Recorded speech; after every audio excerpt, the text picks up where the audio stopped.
Halo Sahabat Inspirasi, salah satu destinasi wisata di Jakarta yang menyimpan banyak sejarah adalah Museum Sejarah Jakarta yang terletak di Jalan Taman Fatahillah nomor 1. Bagaimana ceritanya? Yuk simak penjelasannya.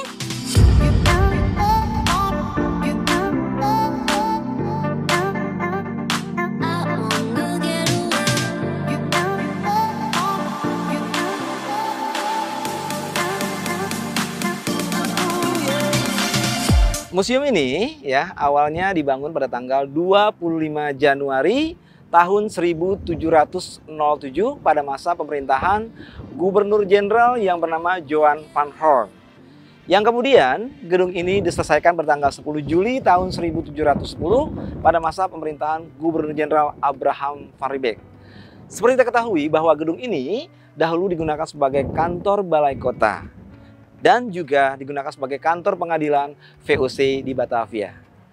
Namun tidak itu saja, tahun 1942 ya sampai dengan tahun 1945, gedung ini juga pernah digunakan sebagai kantor logistik tentara Nippon atau Jepang. Namun sebelumnya gedung ini juga pernah digunakan sebagai kantor residen Jawa Barat. Dan juga gedung ini juga pernah digunakan sebagai markas Kodim ya. Kodim yaitu Komando Distrik Militer 0503 Jakarta Barat. Ya, dan barulah gedung ini diresmikan menjadi Museum Sejarah Jakarta pada tanggal 30 Maret tahun 1974 oleh Bapak Ali Sadikin. Seperti itu.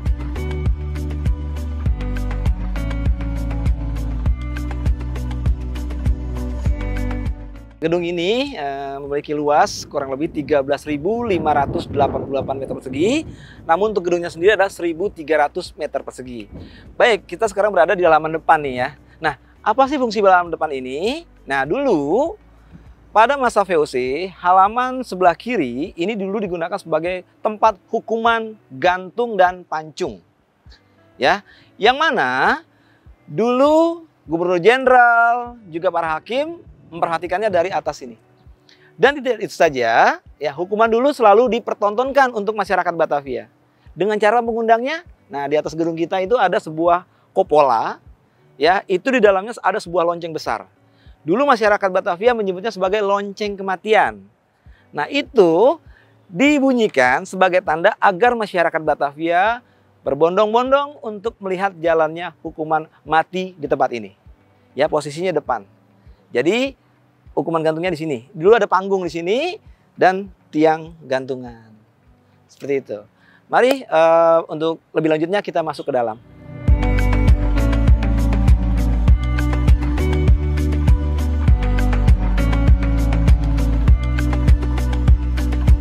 Baik, kita akan masuk ke ruangan penjara bawah tanah yang berhubungan dengan pengadilan tadi. Seperti apa? Yuk kita masuk. Nah, di sini ya, sebelum kita masuk ada 5 ruangan penjara bawah tanah untuk laki-laki. Ya, untuk laki-laki saja. Nah, bagaimana kondisinya? Yuk kita langsung masuk aja ke dalam ruangan penjara ini.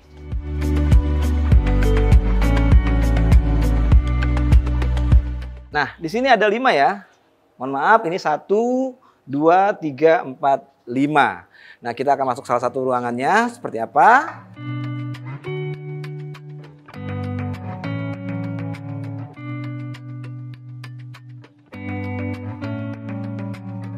Jadi ruangan ini, 5 ruangan ini bentuknya sama ya semua. Yaitu setengah lingkaran dengan luas panjangnya 6 meter. Lebarnya 3 meter dengan ketinggian kurang lebih hanya 1,65 cm. Nah, jumlah tawanan di sini kurang lebih dikatakan dalam catatan sejarah itu 50 orang. Dan tidak itu saja, kaki mereka dirantai, dipasung dengan bola besi supaya mereka tidak bisa melarikan diri. Dan dikatakan bahwa 83% ya sebelum putusan pengadilan mereka sudah meninggal dalam ruangan ini. Nah, inilah bola-bola besi yang digunakan untuk pasung mereka, untuk kaki mereka, supaya mereka tidak bisa melarikan diri. Dan ini bentuk ruangannya seperti ini ya, dengan ya sempit ya, gitu.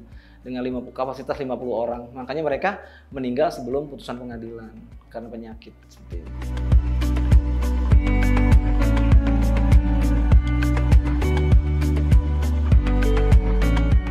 Baik, tadi kita sudah ke penjara bawah tanah untuk laki-laki. Nah, sekarang kita berada di penjara wanita. Memang penjara wanita itu agak berbeda ya dengan penjara laki-laki.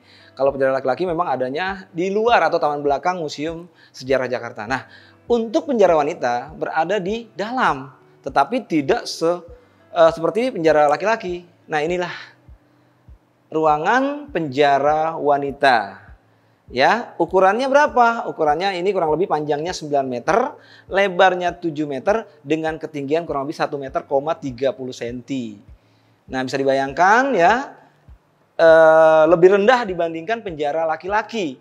Nah, untuk jumlah tawanannya dikatakan hanya 7 orang wanita. Di antaranya 6 budak wanita dan 1 orang pahlawan nasional kita dari Aceh yang bernama Cut Nyadin, yang pernah dipenjarakan di penjara bawah tanah ini atau penjara wanita ini selama 9 bulan, seperti itu. Selain Cut Nyadin, ya, di sini juga pernah dipenjarakan seorang pahlawan nasional kita juga yang bernama Pangeran Diponegoro, ya, dari Magelang, Jawa Tengah. Dia dibawa ke Batavia. Mari kita lanjut ke lantai atas untuk melihat ruangan Pangeran Diponegoro. Ini adalah ruangan Diponegoro. Pertama kita lihat ada sebuah lukisan. Ya, lukisan ini adalah replika ya dari yang aslinya. Ini lukisan yang aslinya adalah karya Bapak Raden Saleh, seorang pelukis kenamaan saat itu ya. Nah, ini mengisahkan tentang penangkapan Pangeran Diponegoro oleh seorang perwira tinggi Belanda ya, Hindia Belanda, yang bernama Van de Kok, ya, di daerah Magelang, Kedu, Jawa Tengah. Nah, ini. Nah, di sini Pangeran Diponegoro juga tidak sendiri ya di saat ditangkap di Batavia.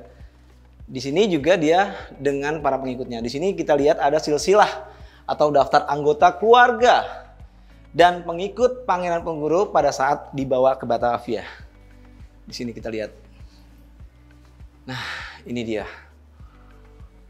Ya, jadi di sini ada Raden Ayu Retnoningsih, istri sah Pangeran Diponegoro. Jadi istrinya itu banyak ya, Pangeran Diponegoro.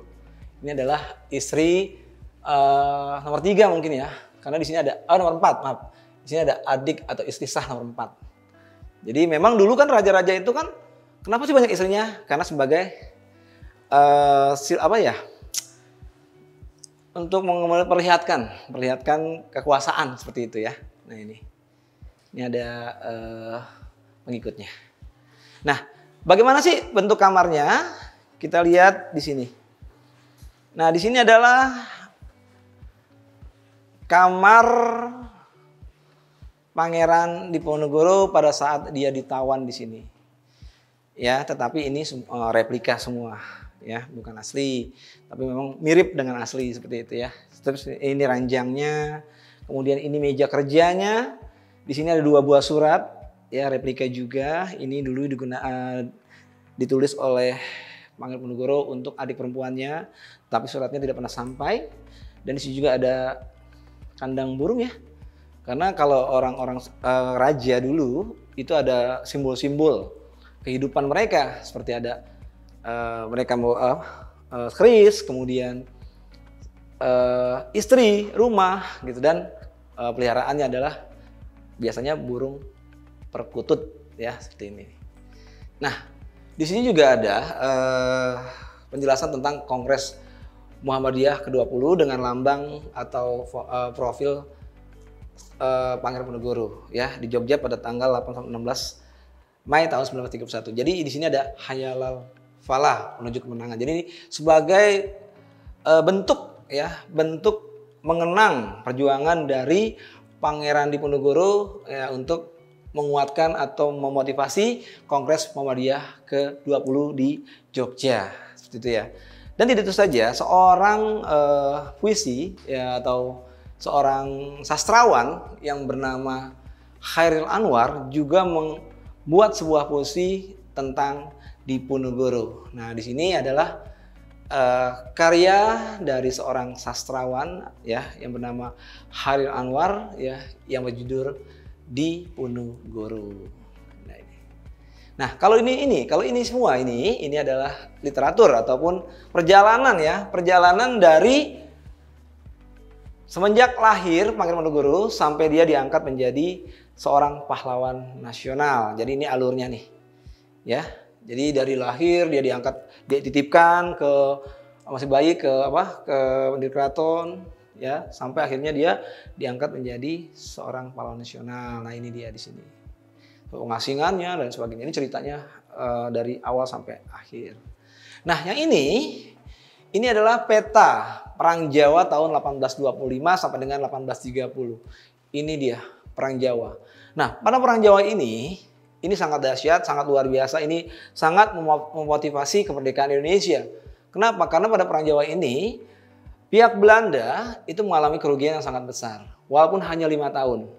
Tapi dengan kehebatan Pangeran Diponegoro, akan taktik perangnya, akan gerilyanya, itu bisa menghancurkan ekonomi dari Belanda atau pihak Belanda, ya, yang mengakibatkan kerugian yang sangat luar biasa. Jadi inilah peta-peta di mana Pangeran Diponegoro bergerak saat Perang Jawa pada tahun 1825 sampai dengan 1830. Seperti itu. Nah, kalau di sini ada namanya koin uang kertas Pangeran Diponegoro. Nah, ini sebagai pengingat ya, atau diangkatnya Pangeran Diponegoro sebagai pahlawan nasional dan akhirnya disematkan di dalam mata uang Republik Indonesia yang dikeluarkan oleh Bank Indonesia. Ini dari logam sampai uang kertas seperti itu. Nah, ini adalah peta pengasingan ya, pengasingan Pangeran Diponegoro saat penangkapan sampai akhirnya dia diasingkan ke daerah Makassar, meninggal di sana. Nah, ya di sini dari Magelang, ini Magelang, Jawa Tengah, dibawa ke Batavia, tempat ini ya. Kemudian dikirim lagi terus ya. Ini petanya ya. Sampai akhirnya dia di daerah Makassar atau Botain dulunya, dulu Kamba ya. Daerah Makassar ini sini, daerah Maros nih, dekat Maros ya. Sampai dia meninggal di sana. Tetapi sebelum di sana dia kemana dulu? Kemudian baru ke Makassar. Nah, inilah peta perjalanan pengasingan Pangeran Diponegoro dari Batavia sampai ke Makassar. Seperti itu ya.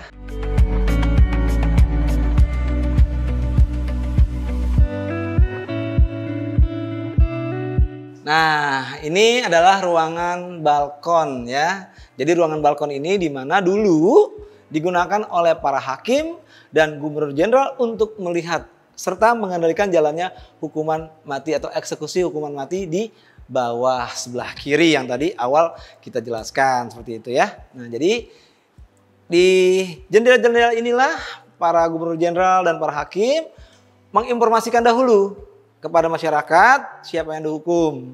Nah, setelah itu para gubernur jenderal ataupun hakim memerintahkan algojo untuk melakukan penggantungan ataupun hukuman pancung ya. Demikian. Jadi inilah ruangan balkon. Yang di tengah ini adalah pertempuran antara prajurit Mataram dan prajurit VOC. Nah, di sini ada sebuah meriam nih. Namanya kalau kita menyebutnya meriam Cirebon, tapi untuk masyarakat Batavia atau Betawi menyebutnya meriam Coak.